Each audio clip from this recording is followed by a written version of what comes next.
Bonjour, bienvenue à Question de croire, un podcast qui aborde la foi et la spiritualité, une question à la fois. Cette semaine, peut-on se créer une religion à la carte?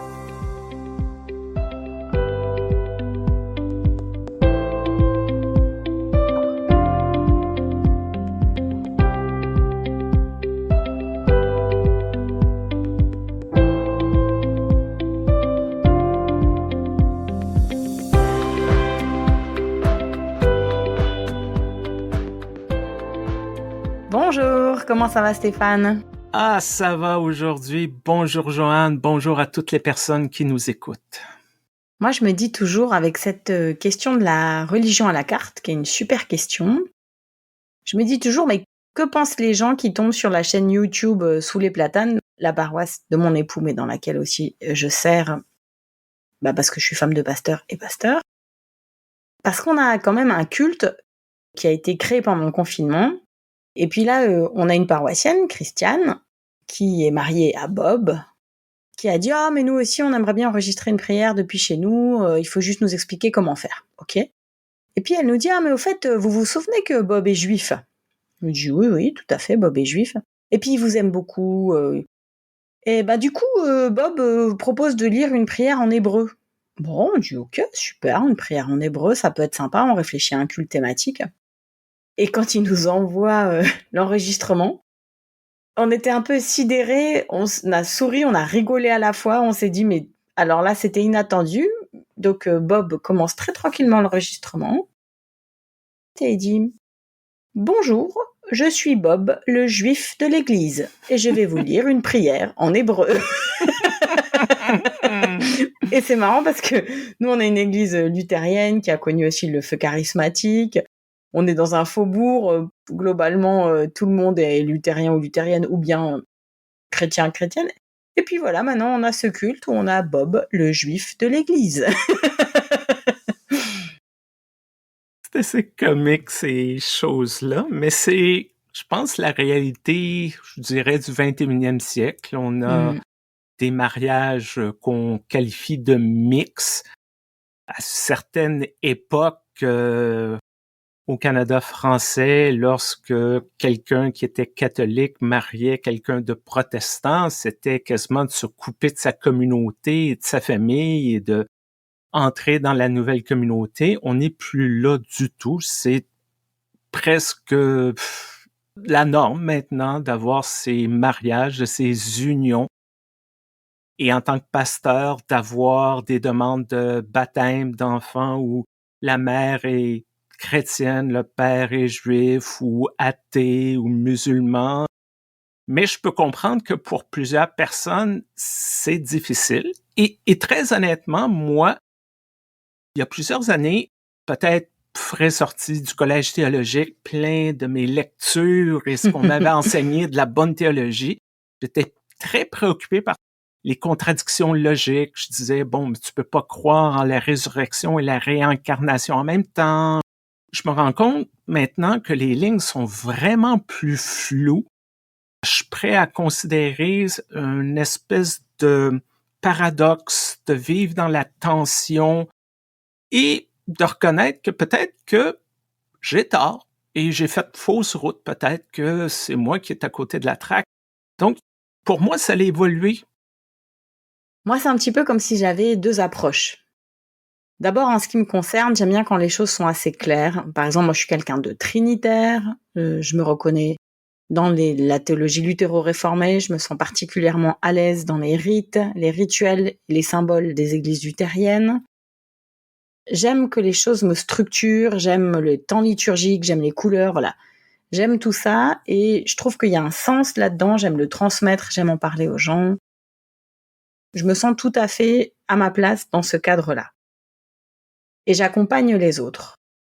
Mais dans mon accompagnement, je trouve que c'est tout à fait normal de laisser toute sa place à la spiritualité de l'autre. Là où elle en est, là où elle trouve du sens, et d'entendre aussi des choses qui, moi, me correspondent pas ou qui font pas sens pour moi.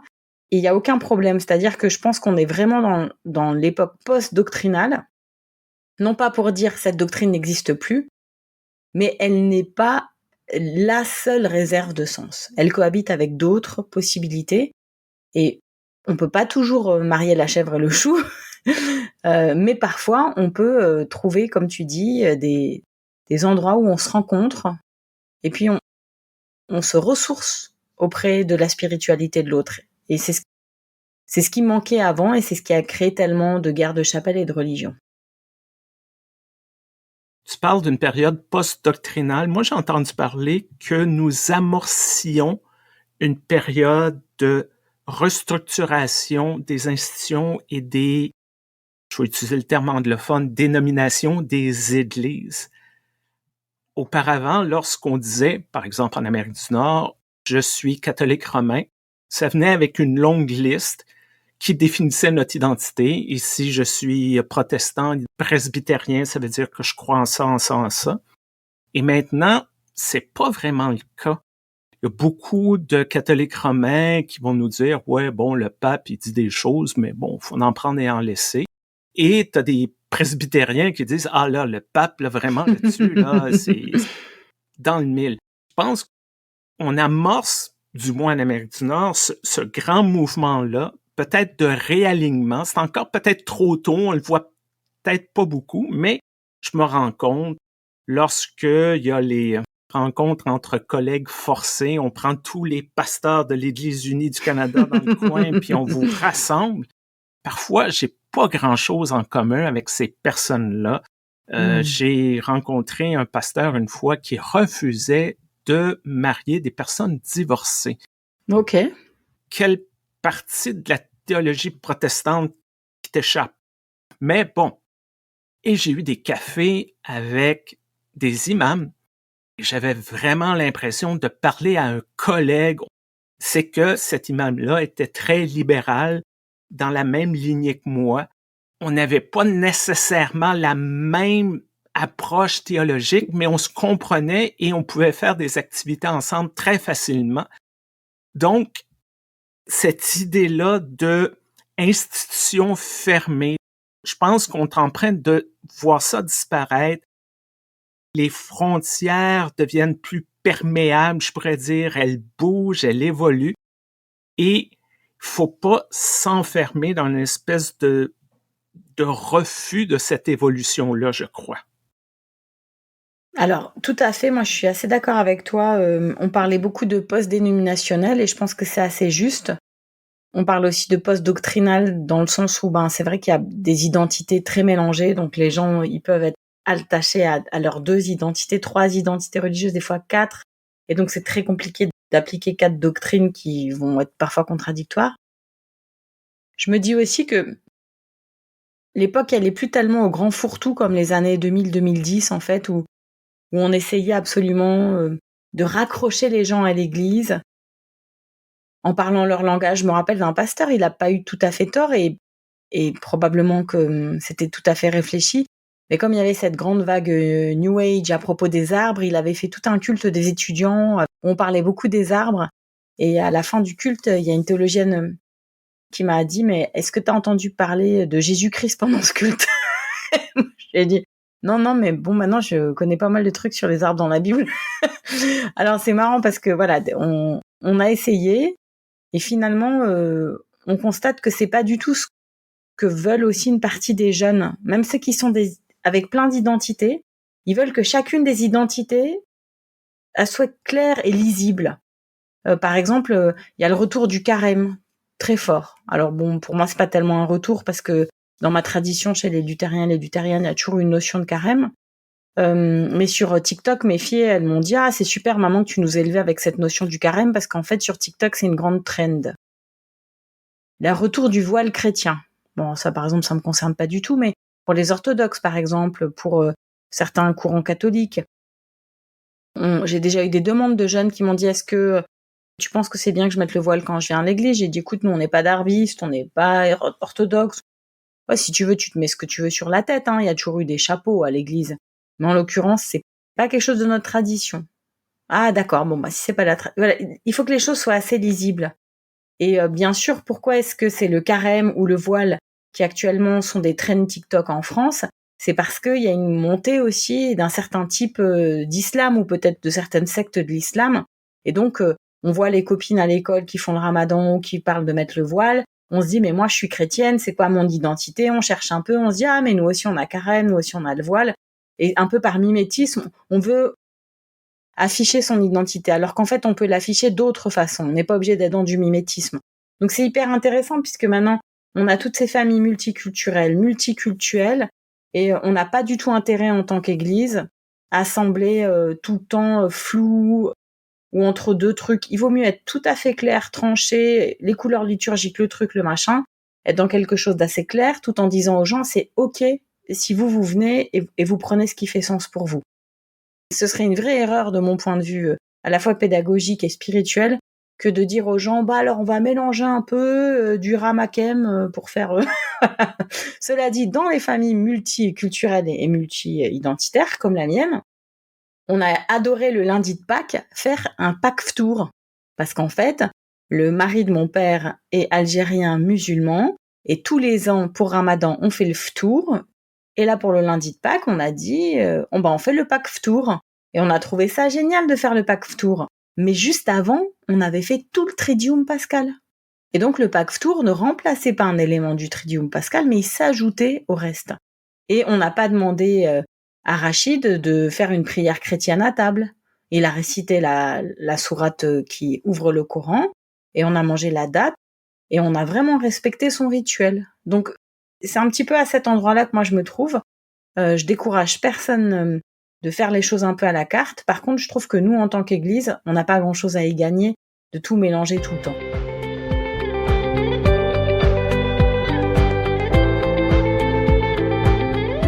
Je pense que tu touches un bon point, c'est de trouver l'équilibre entre authentique et être inclusif. C'est ça.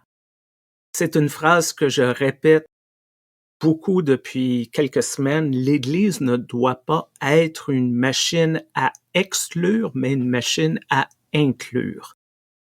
Si les gens décident pour certaines régions d'adopter cette pratique-ci, puis à mélanger avec cette pratique-là, et si les gens y trouvent du sens, bon, je ne vais pas commencer à dire « Ah non, non, non, c'est pas correct », tout ça. On peut dire, nous, en tant que chrétiens, c'est ça les piliers de la foi, c'est ça les grands principes.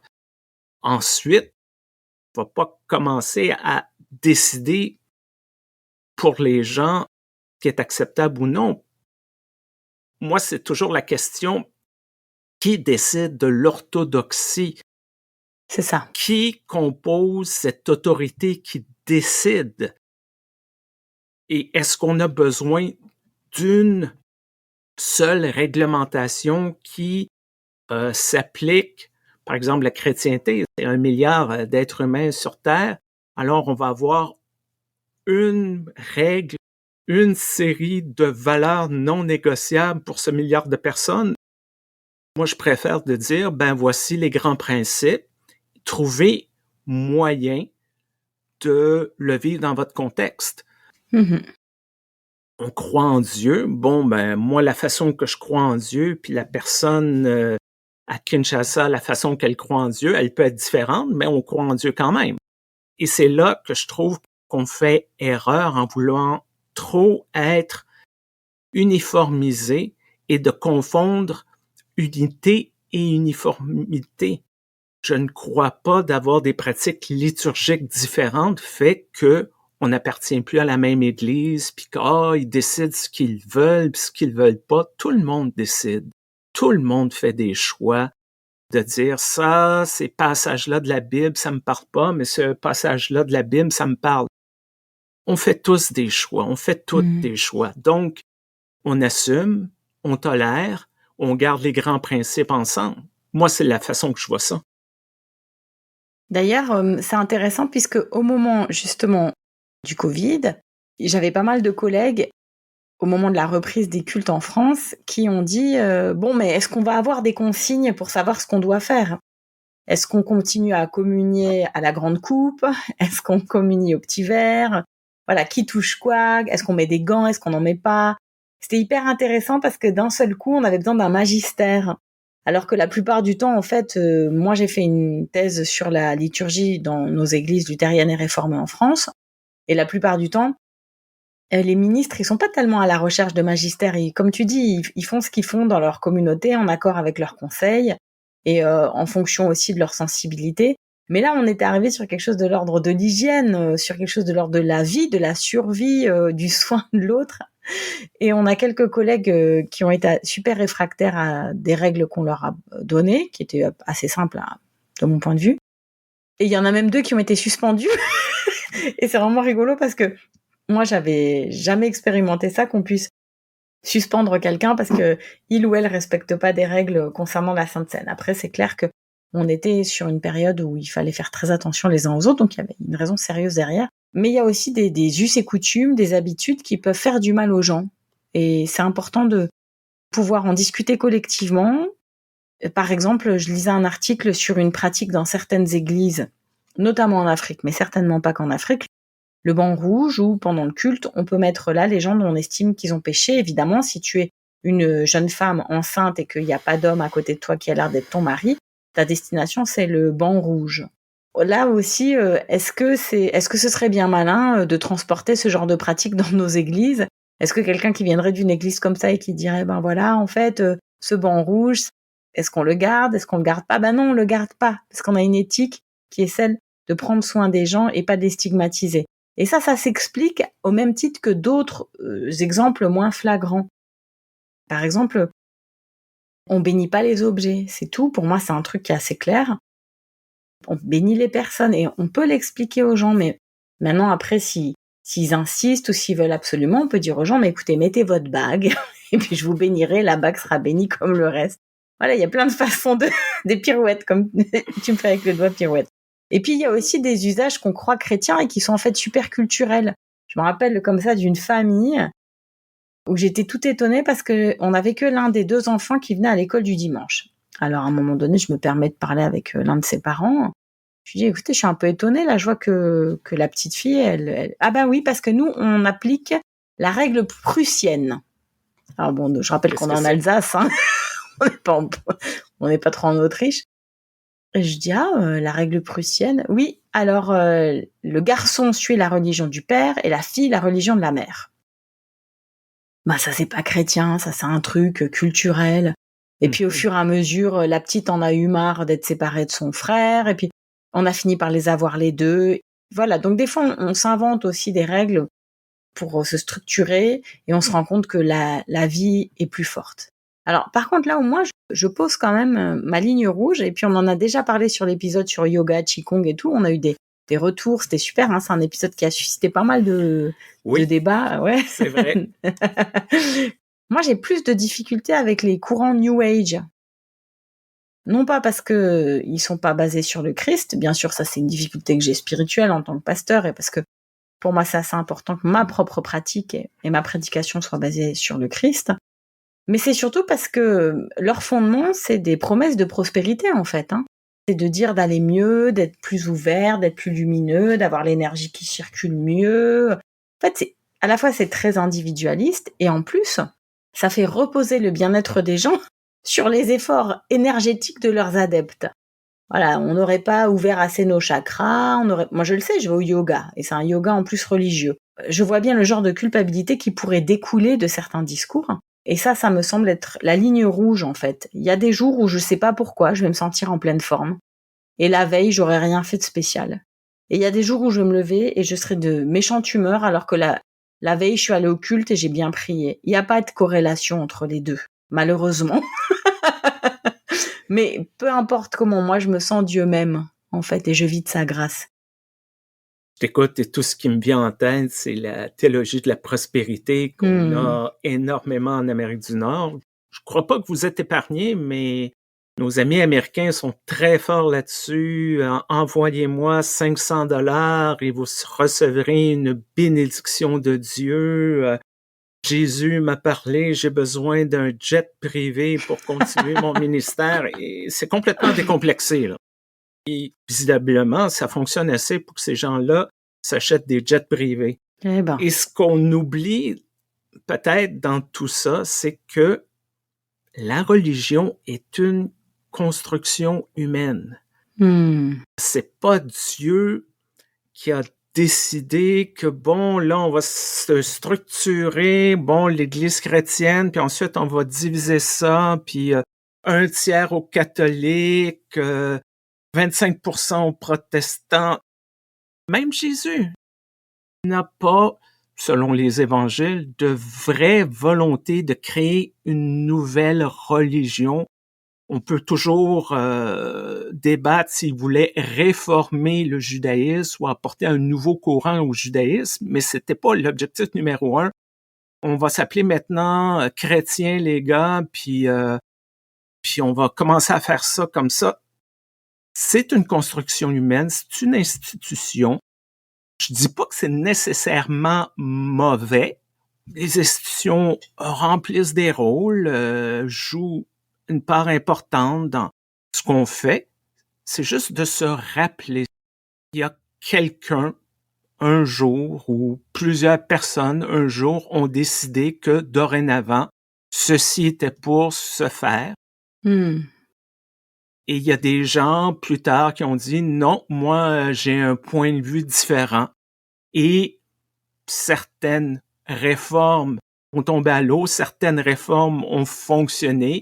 On peut parler d'inspiration divine, mais moi, j'y crois pas que c'est Dieu, que c'est le Christ, que c'est l'Esprit Saint qui veut que on a une structure hiérarchique, qu'on a une église avec des dogmes bien précis.